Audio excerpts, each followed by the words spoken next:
Okay, welcome everyone to my presentation on popular scams and how to avoid them. My name is George Dillman, and I'm the Consumer Outreach Specialist with the Pennsylvania Department of Banking and Securities. So every day people get scammed out of thousands of dollars by professionals looking to separate them from their hard-earned money. This presentation will introduce common scams, what to look for in a scam, and how to avoid them. But first, did you know, according to the FTC, consumers reported losing more than $3.3 billion to fraud in 2020, up from $1.8 billion in 2019. And we just can see that just to continue growing in numbers. So we have to be more and more careful. This is what we're going to be talking about today: top scams and what to watch for, how to avoid scams and protect yourself, and resources and where to go for help. But, and to start off, as we all know, if it sounds too good to be true, it probably is. And again, I think we all know the saying, it doesn't hurt to remind ourselves every so often, because what happens is we get caught on the wrong day at the wrong time in the wrong frame of mind, and we could be out thousands of dollars. So we have to be careful. And as the old saying goes, if it sounds too good to be true, it probably is. All right, so we're going to start with heartstring scams. We have them grouped into categories. And the first category is what we're calling heartstring scams. These are scams that tug at the hearts. The story elicits an emotional connection that the scam artist uses to convince us to give up our money. And we're going to take a look at the three most popular in that category: romance scams, charity scams, and relative and distress scams. Common themes that they all have: an instant connection, a trust or a buy-in, and some type of an emergency.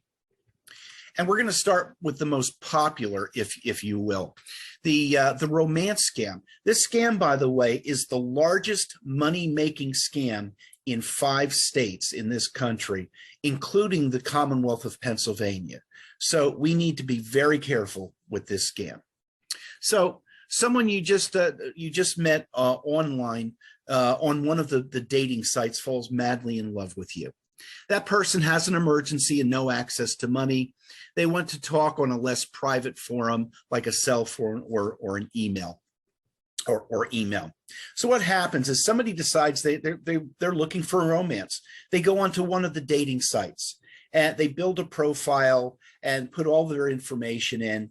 And it's not long until somebody reaches out to them, and lo and behold, their profiles match. By the way, the big red flag with this scam: the person reaching out is never right down the street or over in the next town or even 2 towns over, where you could go meet in person someplace halfway between a restaurant or a cafe, have a cup of coffee, have a chat, and see if this is a true connection for both of you.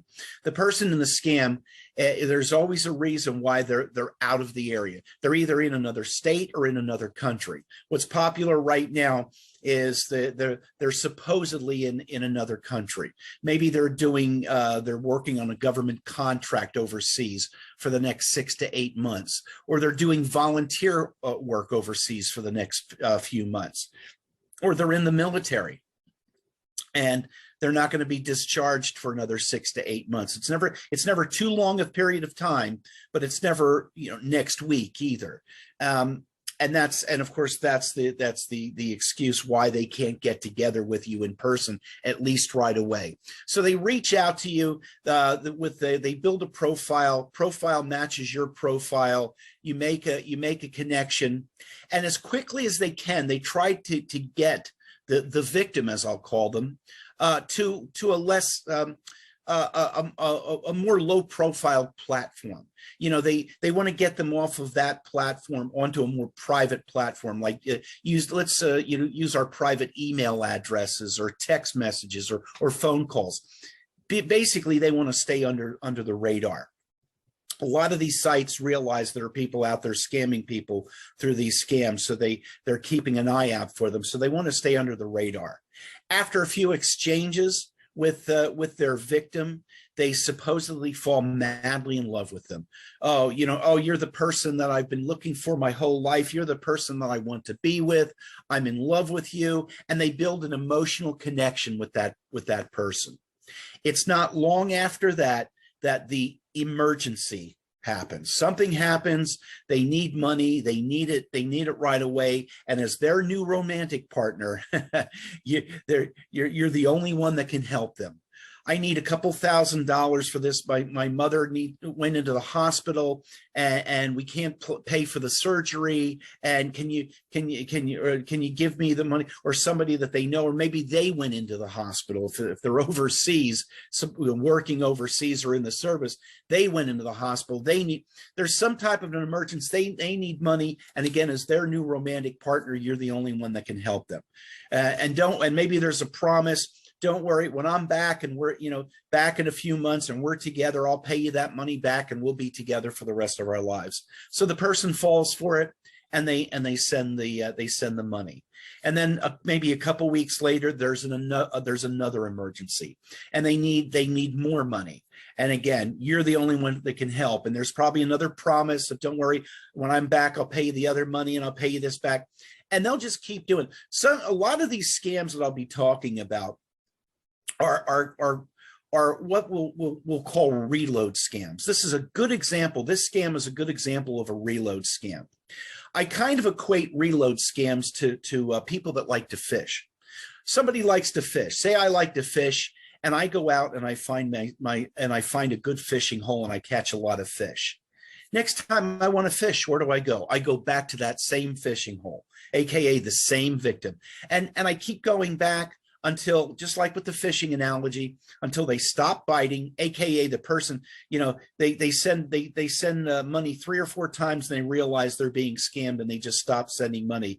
So they either stop biting or it's all fished out, aka people that fall for the scam, that keep falling and just keep sending money. Some cases there's some horror stories about people losing their entire life savings to this type of a scam. So we have to be careful. We have to be careful with the romance scam. How to avoid a romance scam? Copy their picture in a search engine and see what comes up. If they're using a stock photo, you do a Google search on that photo and you find that photo a lot of different places, including like magazine, advertisements and magazines and things like that, then you pretty much know that they're using a stock photo. They didn't send you their real photo. Search their name and see if there's anything about them online. And most importantly, do not send money or other valuables to someone you have not met in person, or at least not met in person yet. You know what, honey? I'm in love with you too. And certainly once we're together, if you need something, I will certainly give it to you. But right now I can't send it, that type of a thing. All right, moving on to charity scams. Signs of a charity scam: unwilling to send information about the charity in writing that they're trying to get money from you for. The phone number they're calling from is different from the one that we may find online on the internet. And they earnestly push you to send money and to send money right away. First of all, there's 2 types of fake charities. The first type of a fake charity, somebody, the scammer comes up with a charity, they come up with a charity that sounds so close to an actual charity that in our minds we're thinking it is that real legitimate charity. And here's the example that I use. Please give to the United Your Way Fund. Every dollar that you give, blah blah blah. Notice it's United Your Way, not United Way. But a lot of people might hear that and think, oh, United Way, yeah, I give to them all the time. Okay, what do you need? Let me write you out a check. So we have to be careful with those sound-alike charities that sound like real charities that we give money to, and then we're not thinking we hand money over right away. And then the second one is just one that's totally made up, but really, again, tugs at the heartstrings. Please, here's an example. Please give to the United Disabled Homeless Veterans of America Fund USA. Please give to those who gave their lives to serve our country. Oh my God, how could we not want to give money to disabled homeless veterans who really need the money? And we end up handing money over before we're even thinking about it. So we need to do that. We need to take a step back, think about it, and bide some time to look into it, to make sure that the charity that we're approached about is legit. And that's one thing we can do, where we're talking about, how they're unwilling to send information about the charity. Maybe tell them, if somebody gives me a call or maybe approaches me in person, I might say, hey, you know what? It sounds good. I don't do anything. I don't give any money until I see something in writing. Let me see something in writing. Let me take it home. Let me look at it. And if I'm interested, I'll certainly reach out and donate money. Again, chances are, if it's a scam, they have nothing in writing, and that's kind of your out, with that. But do a search, do a Google search on a charity to make sure. Google the name of the charity, and after you Google the name, type in scams, complaints, or both. See if anything pops up. Ask around. Down where it says how to avoid charity scams, search the name of the charity on the Pennsylvania Department of State's database. The Pennsylvania Department of State has a database of licensed legit charities operating in Pennsylvania. So you can certainly look it up that way to make sure that it is a legitimate charity. Never send money without first confirming its authenticity. Again, we want to do our due diligence. Hey, send me some information, and while we're waiting for the information, we check into it, we ask around, make sure it's a legitimate charity. Ask questions like how much of my donation goes to the organization. Know that it's never 100%. That's something, we could ask questions about the charity and see if they have good solid answers for us, or they're hemming and hawing, not knowing what to come up with, because again, it's a made-up charity. All right, and finally in this category, the family member in distress scam, sometimes known as the grandparent scam. Your family member calls with an emergency. They want you to send money, usually by wire or gift card, and they swear you to secrecy. This is kind of a scenario that can typically happen. I get a phone call. I pick up I answer my phone. And I might get something like, "Grandpa, it's me." And a lot of times they don't give a name, because they don't have a name. They wait for you to give a name. And "Johnny, is that you?" "Yeah, Grandpa, it's me, Johnny." "Well, gee, son, it doesn't sound like you." "Well, that's because, Grandpa, that's because my nose is broke. I was in an accident. And my nose is broken. That's why I sound funny. I'm down in Georgia with a group of friends." By the way, with this scam, just like with the romance scam, they're never right down the street or over in the next town where you could go help them in person. They're always in another state, or maybe even in another country. I'm in Georgia with a group of friends, and we were in an accident, and I was driving, and the cops say that the accident was my fault, and they put me in jail, and I need $1,000 bail to get out. Can you send the money? Can you send it? Can you wire it down here? Can you send it right away? I don't want to be in here. There's a lot of bad people in this jail, and please don't tell my parents about it," and that type of thing. And that's a common way that this happens, especially with seniors. The grandparent scam, or we may get a call from another family member with some other type of an emergency. Once again, that they need money, and they need us to help and get that money to them right away. So, how can we avoid the family member distress scam or the grandparent scam? Ask questions only your grandchild would know. Quiz them. Questions you would know the answer to. Here's an example I use all the time. "Oh my God, Johnny, is your dog Spot with you? How's Spot? Is he okay? Was he hurt in the accident?" "Oh no, Grandpa, Spot's okay. He's fine." "Hey, sorry, buddy, you don't have a dog, let alone a dog named Spot." So you ask them questions only your grandchild would know. Maybe I've had people tell me when I do these presentations live and in person, people that have gotten this call and they know it was a scam call because they don't call them by their actual name. They might say Grandma or Grandpa. And I had one lady tell me, "Everybody in my family calls me Grammy." Nobody calls me grandma. So right away, I knew it was a fake call.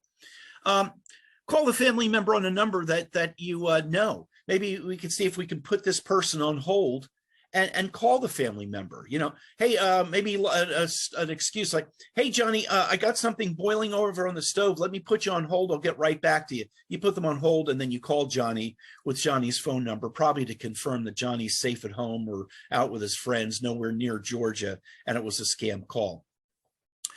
Do not answer calls from unknown numbers. Legitimate callers will leave messages, and that's another good thing. Yeah, people that I talk to all the time that don't answer any of their calls, they let everything go to voicemail.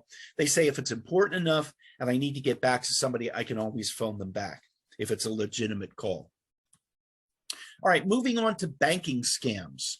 The banking scams category, as we'll call it. Scams around financial institutions center around attempts to access our deposit accounts. Once you sign your name to a check, you may be on the hook for the loss. We have to be careful.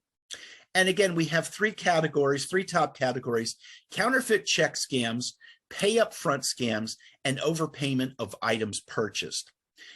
Common themes: they appear authentic, they build on trust, and there's an immediate action required. Now, counterfeit check scams and the overpayment of items purchased scams are very close, very similar. We're going to talk about them on the same slide. Signs of a counterfeit check scam or overpayment scam. You were not expecting a check. You received a check from someone you do not know. The check is written for more than it was supposed to be. Again, overpayment of check. And here's the scenario. Here's the example that I always use. Say I'm selling a car. I'm selling a car on Craigslist, and I want $8,000 for the car. Somebody reaches out to me. Lo and behold, this is the exact car they're looking for. The same make, model, year, color, a soft top, convertible, everything they're looking, mileage. This is the exact car that they're looking for. Can you please hold the car for me? I'm going to send you an old-fashioned check, and I'm going to send you the full amount.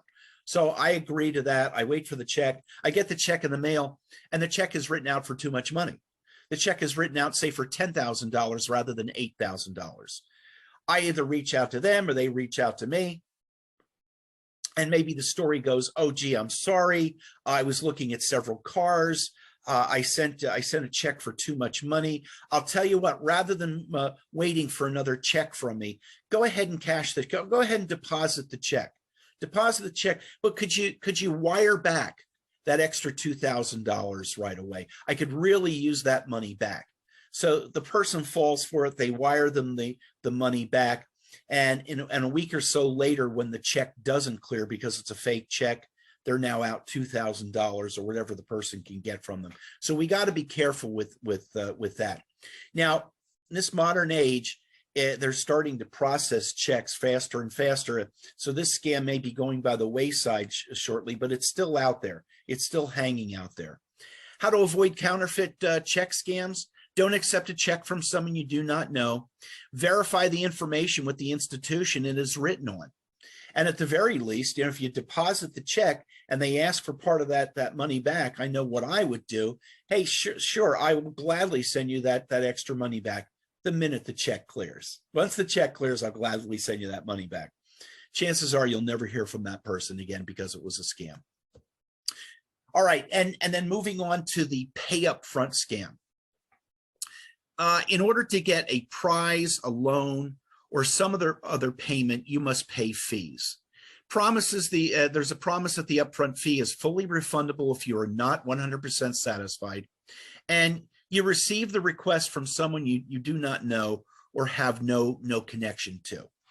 And we're going to talk about two common ones with the pay up front scam. The first is, and again, we mentioned the prize. The first one is the lottery scam. You get a phone call. Congratulations, Mr. Jones, you've won the grand prize of our multi-million-dollar lottery. You won this grand prize of a lottery that you never even knew that you entered because you didn't. You're the grand prize winner. And all you need to do in order to secure those millions of dollars is to pay some upfront fees and taxes, $800, $1,000. But once you pay those upfront fees and taxes, those millions are going to be released to you. And that's the scam. There are no millions. The whole idea is to get money out of you. And this is another good example of a reload scam. Commonly happens, but keep going back. So you fall for it. You send in the payment, $800 or $1,000, and then rather than getting those millions, that person reaches out to you again. Oh, Mr. Jones, hey, this is Steve Smith at the Lottery Bureau again. Oh, my apologies, Mr. Jones, but I forgot about these other fees and taxes that also need to be paid. So you're going to need to send us another check for, this will be for $600 this time. But once we receive that check, we will gladly release those millions to you. So the person falls for it again, sends the check, and then a week or so later, there's another excuse as to why there needs to be more money paid. And again, just like the romance scam, they'll keep coming back until you realize it's a scam and stop sending money, or AKA you're all fished out. Again, they take you for everything you've got. People that have been taken for everything with the lottery scam. So again, you won a lottery, that there is no paying anything up front in order to secure those millions. The other one is a loan. People out there they're scamming you that for loans. I either see a pop-up ad someplace, or somebody approaches me about a loan. Say I have bad credit and I need a loan. Maybe I need to do some major work to my home.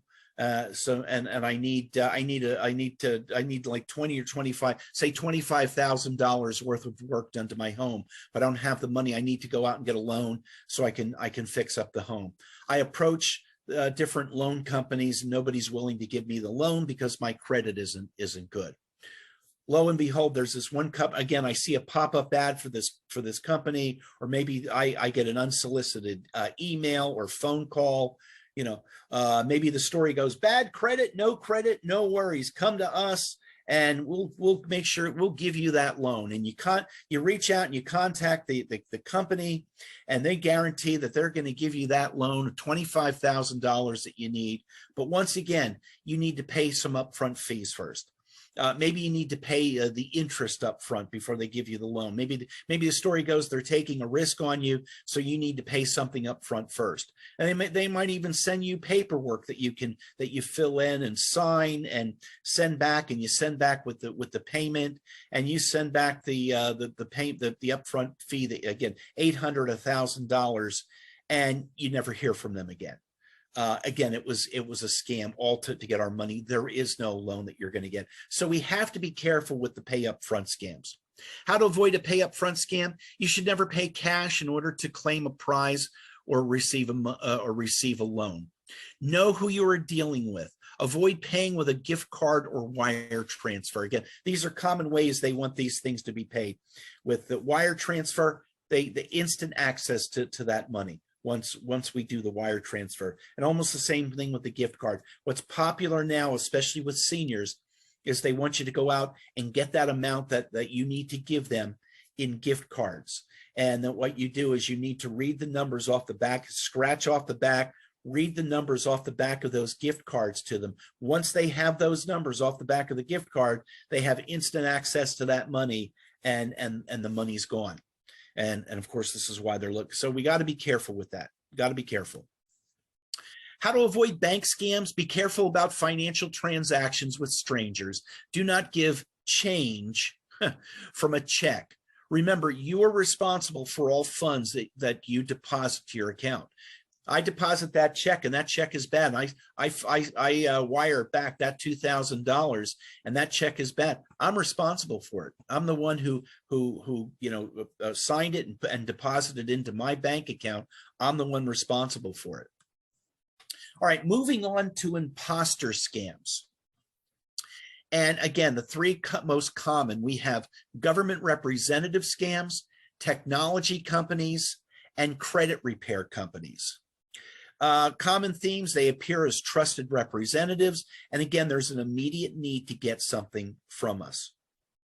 We're going to start with the second one, the technology companies. I don't have a separate slide on that one, but it's very simple. Somebody reaches out to me, an expert. Again, maybe I see a pop-up ad. Something isn't, something wrong with your computer. Is your computer running slow? You might have viruses. Reach out to us. Maybe I get an email, supposedly from Microsoft Office, in reference to that viruses that I have. Call us at this number. So I reach out, I call that number, I reach out, and I talk to a Microsoft Office representative with the finger quotes. Again, they're not really a Microsoft Office representative. And they confirm, yes, Mr. Dillman, you have viruses on your computer, and as a representative from Microsoft, I'm here to help for a fee. You need to pay that fee up front. So for a fee, you give me access, you give me control of your computer, and I'll go in and eliminate all these viruses on your computer for you. So again, I fall for it. I pay them the fee. I give them access. I give them control of my computer, access / control of my computer. So I'm not doing anything, and I see my mouse going around, and the mouse pulls up this box, and in this box is all these viruses. And I see this person using my arrow, clicking on these different viruses and eliminating these different viruses from my computer. Bottom line, it's a fake box with fake viruses. Best case scenario, I'm paying a fee for something they're really not doing. They're fake viruses, a fake box with fake viruses. Worst case scenario, because I gave them access / control of my computer, they could be in there stealing things, stealing information off my computer that they could use to ultimately get money from me, as personal sensitive information. Maybe that's why they pull that big box up so we can't see what they're doing. Or they could be planting some malicious software in our computer that allows them to come back anytime they want without us knowing about it to steal that information. So we have to be careful. Nobody from Microsoft or Apple or Dell is going to reach out to us telling us we have issues that they can help with. We're going to need to know there's an issue, and we're going to need to reach out to them. All right, moving on to the government representative scams. Signs of a government representative scam: pretends to be from a government agency, claims you will be arrested if you do not comply, and won't provide information in writing.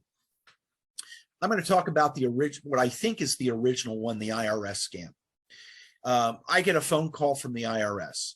Hello, Mr. Dillman. This is John Jones at the IRS. I'm calling to inform you, Mr. Dillman, that you owe us back taxes. Oh my God, I do? Yes, you do, Mr. Dillman. You've owed us these back taxes for a while. You owe us $5,000 in back taxes. We're going to need you to pay that money. We need you to pay that money today. And if you don't pay that money today, we have to send the police out to pick you up to take you to jail. Oh my God, what do I need to do? And they get the person in a panic. And initially with this scam, they wanted you to wire money. They wire transfer that money to them. These wire transfer companies started catching on to this and started policing their sites. Now, where we go to the gift cards, they want you to purchase that amount in gift cards and read the numbers off the back of the gift cards to them, so it gives them access to the money. There was one with Social Security. There was one, a lot of times scammers will combine their tried and true scams with the latest emergency. And there was one a couple of years ago at the height of the COVID virus, people who were collecting Social Security. They were getting a call supposedly from a representative from Social Security. Again, hello, Mr. Dillman, this is John Jones with the Social Security office. We're reaching out to all Social Security recipients, letting them know that because of the COVID virus, all of the Social Security offices are shut down, which means all checks have been stopped to Social Security recipients. Oh my God, what do? I need my check. Well, that's why we're reaching out to recipients, Mr. Dillman. We're letting you know if you want your checks to continue, you're going to need to give us, AKA me, you're going to need to give me all of your information, and I'm going to need to manually put it back into the system so that your checks keep coming. So I fall for it. In this case, they're not asking for money. They're asking for personal sensitive information, basically information they can use to steal our identity, to steal money from us. So, but they need, so we need to give them all this information, and that's the scam. Bottom line is nobody from a government agency should be reaching out to us by phone, especially demanding something from us immediately, like money or personal sensitive information. If a government agency needs to reach out to us, they're going to do it in writing. And we're going to have time not only to get that letter and look that letter over, but we're going to have time to maybe contact somebody about it, to show it, if we have to, take it to a lawyer, show somebody else, ask around, mull it over before we do anything, before we have to react to it. So we want to be careful. We want to be careful with these government representative schemes. How to avoid a government representative scam? Request proof of the debt in writing. Again, you're with the IRS or you're with Social Security. Shouldn't you send me a letter? If I owe you, the IRS money, send me a letter in writing telling me that I owe you money. Again, if it's a scam, they're not going to do that. Never pay with a gift card or a wire transfer. Again, it gives them instant access to those funds. And tell the caller you'll call them back. That's one good way to get out of it. Oh, you're with the IRS. I need to give you a call back. You don't even give them a chance to answer. You hang up on them, and then you call the IRS. You call in fact you call the IRS with a verified number. Do a little research. Make sure you have a verified number for the IRS and reach out to them, probably to confirm that was a scam. And finally, the credit repair scams. Signs of a credit repair scam: guarantees your credit will go up by a definite number of points. Tells you to dispute all negative credit information on your credit report. Wants payment upfront before any services are given. Again, an upfront fee for the service. So this is how the scam works. First of all, we should be checking our credit reports on a regular basis. Normally we get one free credit report each year from each one of the three main credit reporting bureaus: Experian, Equifax, and TransUnion. Right now, at least until the end of this year, December of 2022, we can get one free credit report each week from each of the three main credit reporting bureaus. Whether we do it once a week or once a year, we want to be checking our credit reports on a regular basis. One surefire way of knowing whether somebody has stolen our ID and is using it against our identification, is using it against us or not, because it should be showing up on our credit reports. So now, if I do that, I check my credit report and there's things on there. Say I check my credit report and the negative things on my credit report, things that I know I didn't put on there. Say in the last 2 months, I checked my credit report, and in the last 2 months, there were 2 credit cards opened in my name that I know I didn't open. There was a loan taken out in my name that I know I didn't do. There was a car purchased in my name that I know I didn't purchase. All this activity is negative activity, because none of this is getting paid on, is getting paid. That's driving down my credit score and ruining my credit. That happens, we need to reach out to those 3 main credit reporting bureaus and dispute those things on there that we know we didn't do. We need to let them know somebody stole my ID, they're using it against me, there's things on here that aren't mine. And then what they'll do is they'll take those negative things, those things off your credit report that you say are not yours, and they'll do an investigation to confirm that they're not yours. So how the scam works: the scammer pretends to be a credit repair company, and for a fee, you always have to pay that fee. They're gonna that upfront fee. They're gonna help you repair your credit. They instruct you, or they may be able to do it on your behalf, but I think generally they instruct the person that they're working with to contact those 3 main credit reporting bureaus and dispute any negative charges on their credit report. In this scenario, they're working with people that have bad credit, that have bad credit scores, and are looking to improve their credit and improve their credit scores. So they tell them to dispute all negative activity on their credit report. And if they do that, they will take those negative charges off their credit report, and their score will go up. And then that's what happens. The person calls, they dispute it, those things get taken off, and the credit score goes up. And this so-called company says, "Oh, see what we did for you, and we've now improved your credit for you." What they don't tell you is that when the three credit bureaus do that, they take those things off, but they investigate them and to make sure whether somebody else did this or not, or you did it. And if they confirm that you actually put this, this is your credit, this is your bad credit, it gets put back on. So 3 or 4 months later, once they've completed their investigation, that bad credit gets put back on, our score goes right back down, and the scammer is long gone with our money. On the same note, we have to be careful with those so-called legitimate credit repair companies that are out there. We see them advertised on TV all the time. Those companies are really not going to do much for you that you can't do yourself. They're going to charge you a fee for it. And one company that I did research on will charge you a monthly fee for this service, that if they spot anything negative, to get anything negative off your report to increase your credit score. They're not going to do much of anything for you that you cannot do yourself. So how to avoid a credit repair scam? There are no quick fixes to bad credit. If the debt is true, disputing it is fraud and can get you into trouble. You dispute these negative charges knowing that they're yours, and we could get into trouble for it, because now we're committing fraud. We're saying that these aren't our negative charges, and they are. And bottom line, do not pay money for a service that does not really exist. Again, whether it's a real credit repair company or a scam, bottom line is there's one person. If we have bad credit, there's one person that can fix our credit score and improve our credit rating for us, and that's us. By doing what we need to do, paying our bills on time, paying down our debt, which can all lower that score, doing what we need to do to improve our credit score, our credit rating. It'll take some time, but again, it's the only way, rather than throwing money away, especially on some scam. How to avoid imposter scams? Governments will not call out of the blue demanding money. You are the only one that can repair your credit. It takes time.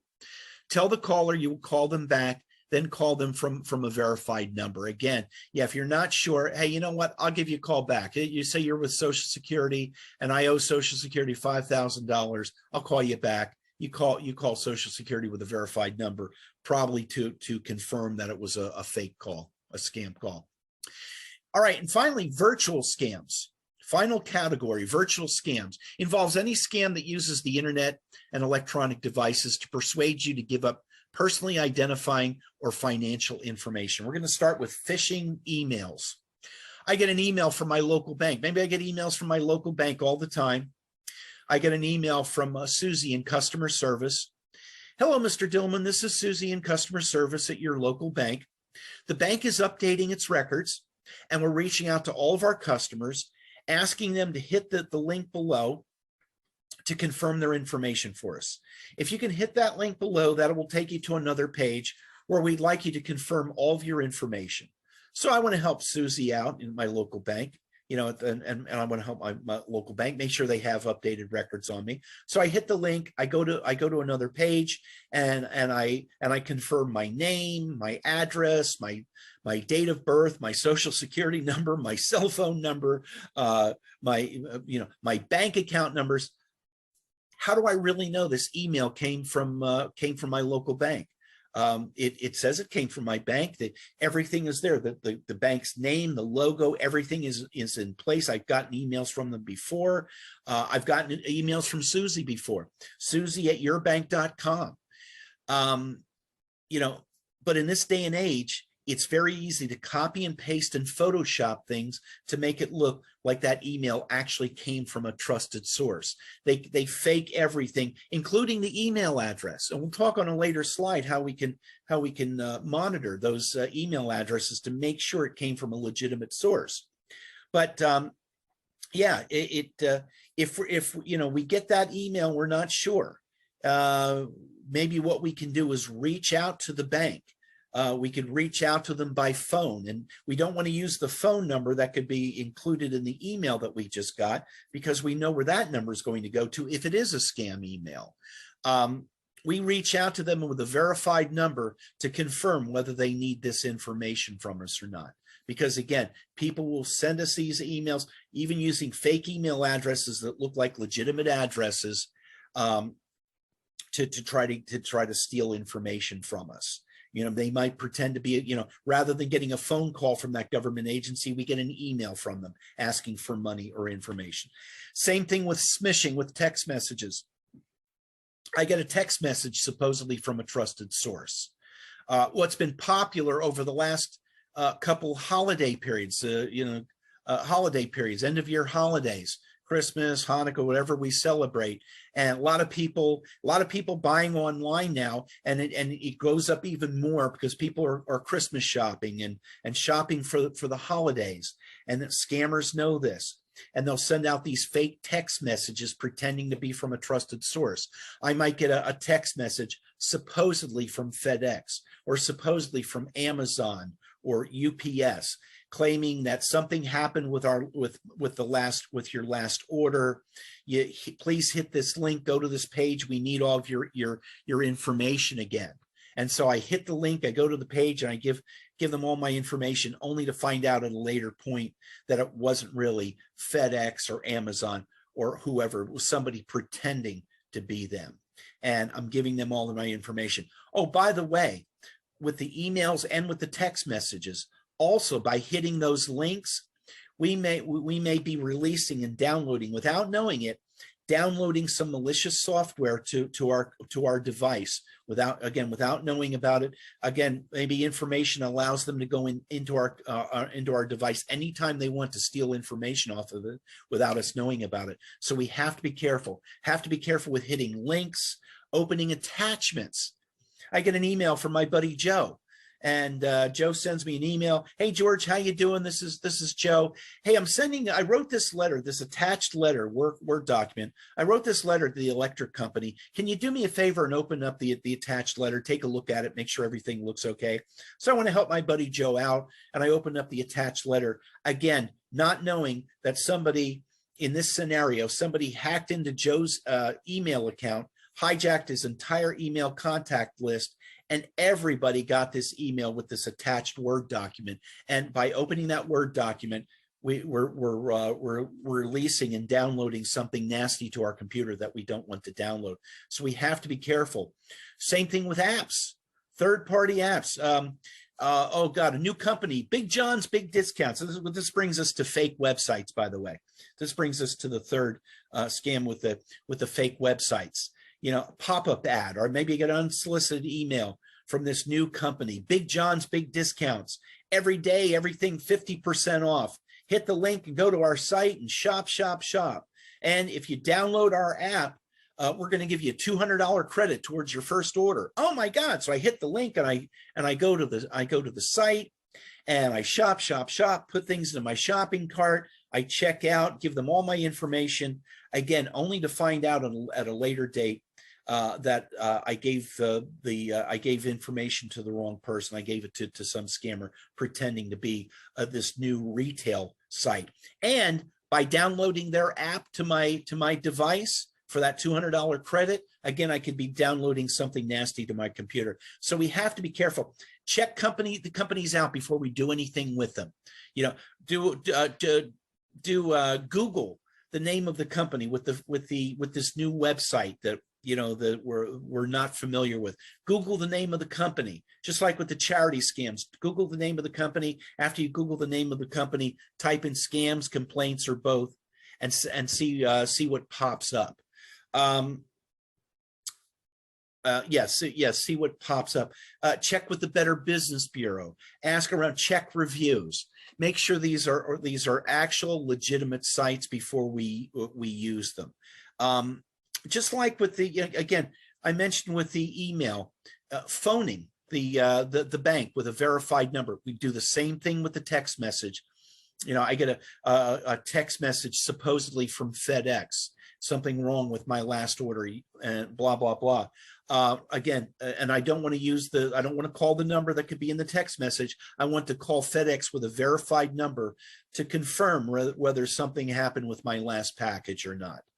The website, same thing. Maybe I call, I see if there's try to research legitimate, contact information, not anything that's in the email they may have sent me or in that pop-up ad, but I do some research. Google, when I do that Google search in the company, see if there's contact information to reach out to them. All right, protect yourself from virtual scams. Research all new websites. Be cautious when being directed to sites through social media or email. That's something else. In fact, another fake website is somebody copies an actual legitimate website, a company's website, and directs us to it to use that site. I'm going to use big box retailer. So people like to use big box retailer. I use big box retailer. I'm in their shipping program. I get free shipping on things ordered through them, and I get directed to their website for this great sale that's going on. And I go and I end up, without knowing it, I go to a fake website. Again, it looks like the site, the company name, the logo, everything is in place. But again, very easy in this day and age to copy and paste and Photoshop things to make it look like you're on the actual website. So in that situation, rather than getting redirected to the site, maybe we go right to the site with the web address that we know is the legitimate web address for that site.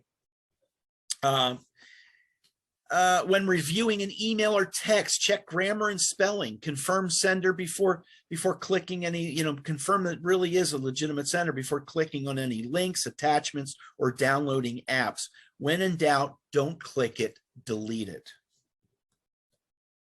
How to avoid scams, know how to spot imposters, do not believe caller ID, be careful how you pay for your items, talk to someone you trust, and call the Pennsylvania Department of Banking and Securities at 1-800-PA-BANKS.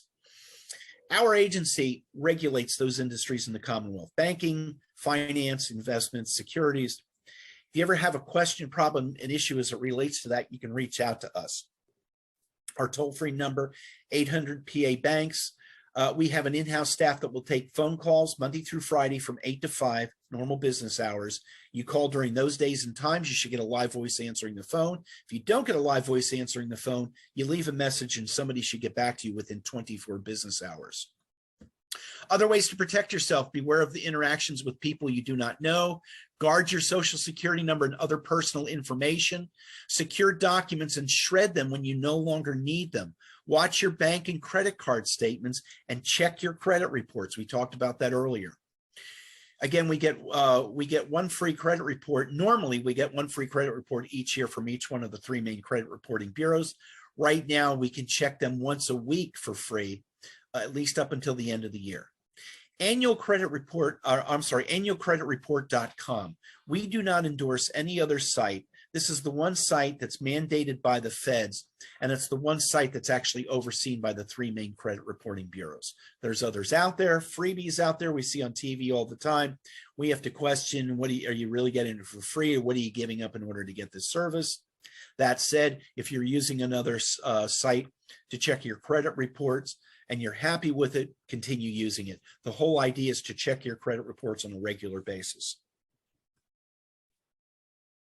And that's just a banner saying, what are you looking for? When we check our credit reports, we're going to check each name, address, and phone number. We're going to verify existing credit limits and balances.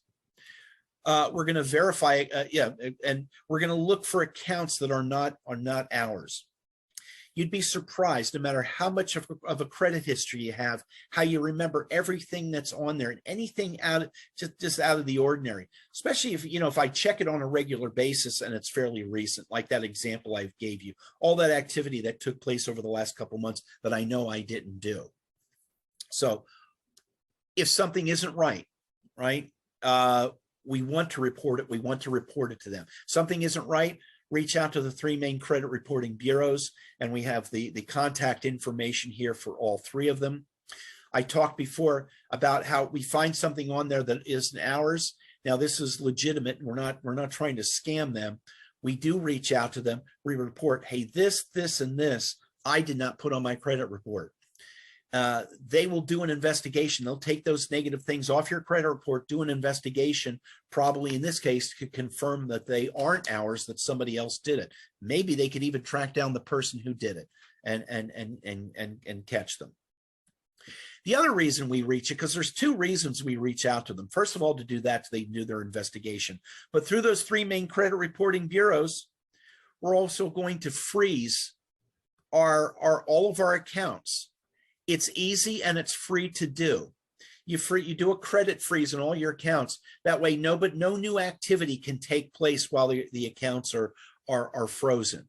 That way, we can take a step back, take a deep breath, and report identity theft and start the recovery process. What do you do if you're a victim? Well, in this scenario, we've already reached out to those 3 main credit reporting bureaus, and we know why. We're also going to reach out to, we're going to contact the company's fraud department where those compromises took place. And, you know, I gave you that scenario, those credit cards that were opened in my name that I know I didn't open, that loan that was taken out in my name that I know I didn't do, that car that was purchased in my name. We're going to reach out to all those companies, work with their fraud department to clear our names of all of this. With those credit cards, we're going to close those accounts and ultimately clear our names of all this credit because they're not ours. And then we can follow through with what else we need to do. And what else we need to do is number 2 is filing a police report. A couple reasons we want to do this. First of all, we contact the local police. It gives legitimacy to the fact that somebody else did this. I didn't do it. Because let's face it, if I ruin my own credit, the last thing I'm going to do is contact the police department. I mean, because now I'm committing fraud. You know, I'm trying to blame somebody else for something that I did, but if somebody else did this, we report it to them.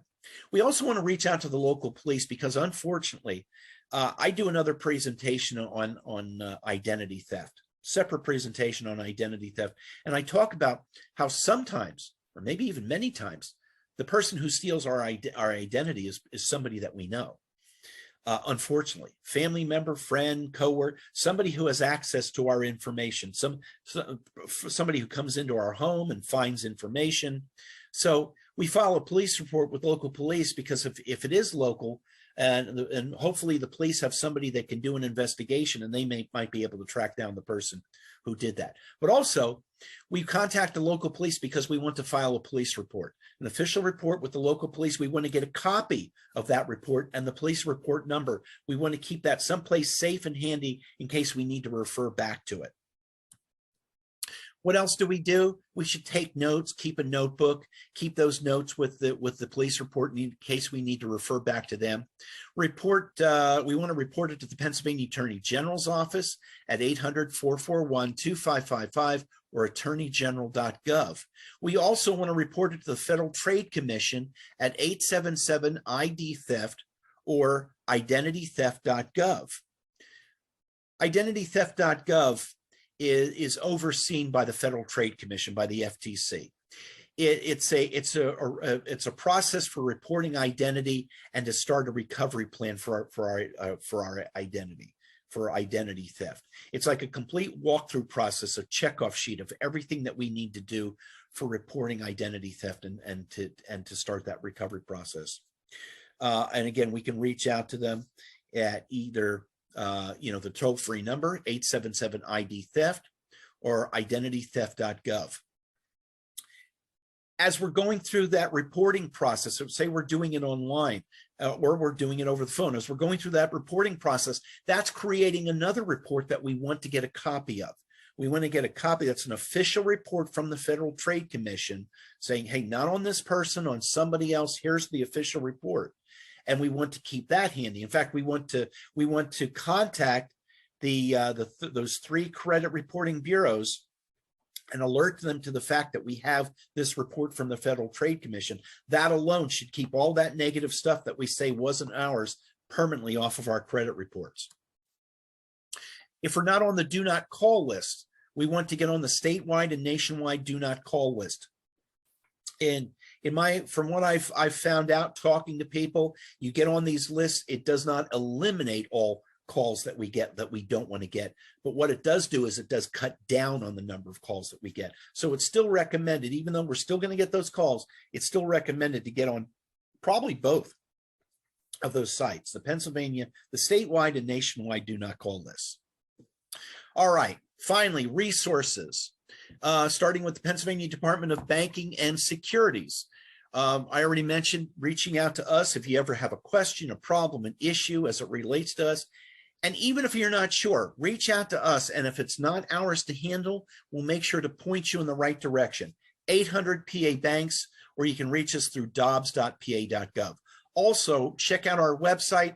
A lot of good information for consumers on our website related to what we regulate. Information on what I like to call saving, investing, and protecting what you save and invest. Pennsylvania Attorney General's Office. Again, we want to report frauds and scams, identity theft to them. We can do that through attorneygeneral.gov. Also, they have a lot of good information for consumers on their website. Check them out. Local police department locator. If you don't know how to contact your local police, you can go to policelocator.com/PA. Federal resources, the Federal Trade Commission, ftc.gov/ID theft, or identitytheft.gov. Or if you just want to check out their website, again, a lot of good information for consumers on their website at ftc.gov. Same with the Consumer Financial Protection Bureau. We did not talk about them or the Internet Crime Complaint Center, but the Consumer Financial Protection Bureau, check out their website at consumerfinance.gov. A lot of good information for consumers on their website as well. And then finally, the Internet Crime Complaint Center at IC3, the number 3, IC3.gov. And with that, here is my contact information for anybody that would like to reach out to me. And with that, that will end our presentation, and I will thank everyone for joining in.